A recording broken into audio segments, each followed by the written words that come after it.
Last month, Costco announced it was reinstating limits on how much toilet paper you can buy. Chip shortages are bedeviling companies that make everything from computers to cars to cooktops. And you might want to start considering beginning your holiday shopping today. Otherwise, you might not get what you want. What in the world is going on? This is meant to be a recovery. Well, David Lynch wrote a terrific piece in the Washington Post explaining exactly that. He joins me now. Welcome, David. So I'm in New York. I want to buy something. It's on the website. I get it.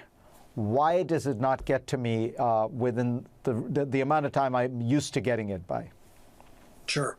Well, at the moment, whatever you order is probably sitting in a shipping container that's stuck on one of the several dozen ships, as many as 60 or 70 ships that are anchored off the coast of Southern California, just waiting for a spot at the dock to come in and unload. But this has been going on since the start of the pandemic, from the factories in Southeast Asia through the ports on the west coast of this country to the trucking firms, the rail yards, right up to your doorstep. There have been problems one after the other. And each one feeds the other, right? So explain what happens. So as you said, there are all these ships waiting there. They can't get a spot. But now the trucks that have been waiting for for the ship containing my goods is now off schedule, right? Exactly. This system, it sounds on the one hand, the supply chain, like the simplest idea. We're really just talking about moving boxes from point A to point B. But in practice, it turns out to be devilishly complex. And the system works quite well under normal circumstances. And it's built to operate a little bit like runners in a relay race. I run my lap, I hand the baton to you, you run a lap, and so on. But if when I finish my lap, you're not there waiting to take the baton, it doesn't matter how fast the next guy is, the system grinds to a halt. And that's what we're seeing with the supply chain. Those ships can't get to the docks. When they do, it's terribly crowded. The trucks that normally get in and out in the blink of an eye take forever. And the same thing happens at the rail yards, and the breakdown feeds on itself. Is there a kind of original cause to this, what's going on right now? Or is it just so complicated one can't even pinpoint a place where it all started?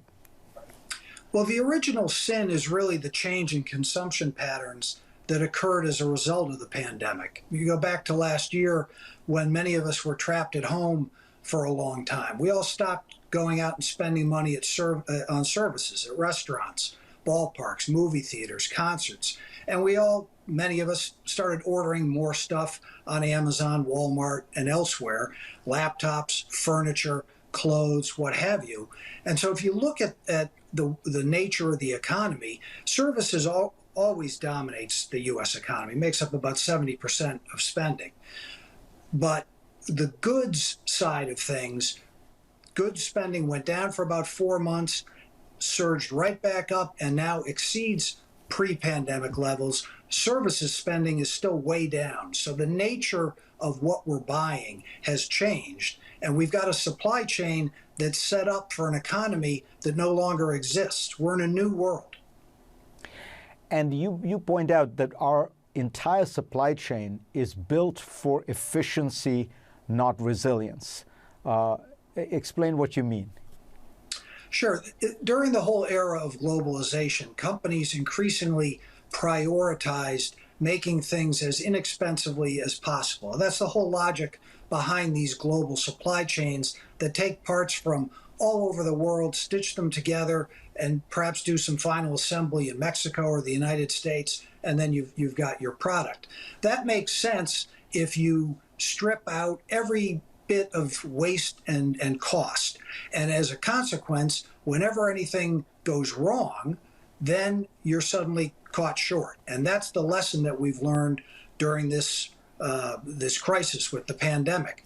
How do we get out of this? I mean, is this going to be as jerky, and are we going to keep seeing these delays? It's going to be a while before the whole world economy is back the way it was. Yeah, I think many of the people we spoke to for our recent project say we have another year ahead of us of this sort of disruption. Doesn't mean it's necessarily going to be absolutely as bad as it is now, but it really has been a story of one thing after the other. You remember the Ever Given, the ship that got stuck sideways in the Suez Canal, and we had bad weather down in Texas that disrupted some key petrochemical plants, and now COVID outbreaks in Southeast Asia. Next year, in the middle of the year, the longshoreman's contract expires, and so companies are already starting to order more goods in a proactive way to try and get ahead of that potential disruption.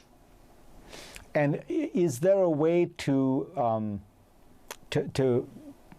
kind of narrow the supply chain, or is there is anyone talking about a sort of solution that doesn't require such a far-flung global supply chain?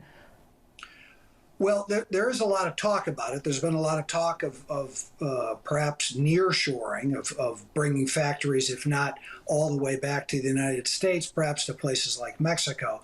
But there's no perfect solution to this problem other than ending the pandemic. If we can end or completely contain COVID and our spending patterns return to normal, we start going out to restaurants more, start going back to concerts, start doing more of the travel and leisure spending that's taken a big hit during the pandemic. That reallocation of consumer purchases would go a long way toward fixing what's broken. David, fascinating. Thank you so much. Anytime.